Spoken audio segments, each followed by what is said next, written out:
తూర్పుగోదావరి జిల్లా రామచంద్రపురంలో 400 ఏళ్ల చరిత్ర ఉన్న దేవాలయంలో నంది విగ్రహం చోరీకి గురైంది.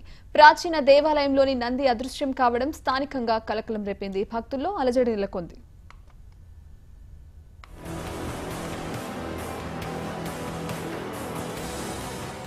రామచంద్రపురంలోని చరిత్రకెక్కిన శ్రీ బాలా త్రిపుర సుందరి సమేత అగస్త్యేశ్వర స్వామివారి ఆలయం ఇది 400 సంవత్సరాల క్రితం నిర్మించిన గుడి.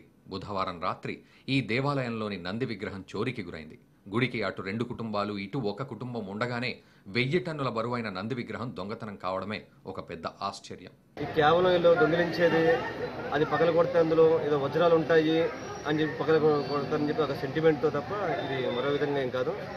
మొత్తం సీసీ కెమెరాలను కూడా పరిశీలించి ఈ త్వరలో ముద్ద తప్పకుండా పట్టుకుంటాము. హిందువులు కూడా ఎటువంటి మీరు ఆందోళన చెందవసరం లేదు, ఎటువంటి మనసులో పెట్టుకోవసరం లేదు. నంది ఉండే చోట గచ్చు కొంతకాలంగా పగిలి ఉంది.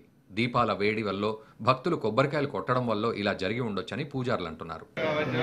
దేవాలయంలో చూద్దాం, ముందు నందిని చూస్తామండి. ప్రతిరోజును నంది చూసారు, నంది కనిపించలేదు సార్.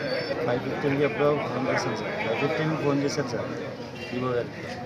అయితే నంది ప్రతిష్ఠ సమయంలో వేసే నవరత్నాలు వజ్రాల కోసమో లేక క్షుద్ర పూజల కోసమో విగ్రహాన్ని దొంగిలించి ఉంటారని మరో వాదన వినిపిస్తోంది. ఇంతటి ప్రాధాన్యం కలిగిన దేవస్థానంలో సీసీ కెమెరాలు ఏర్పాటు చేయకపోవడం ఒక విచిత్రం. పోలీసులు ఇప్పుడు ఈ సంఘటనపై దర్యాప్తు చేస్తున్నారు. అనుమానితులను ప్రశ్నిస్తున్నారు. మొత్తం మీద ప్రాచీన దేవాలయపు అమూల్య సంపద ఇప్పుడు దొంగల పాలైంది. News bureau report, Bharat today.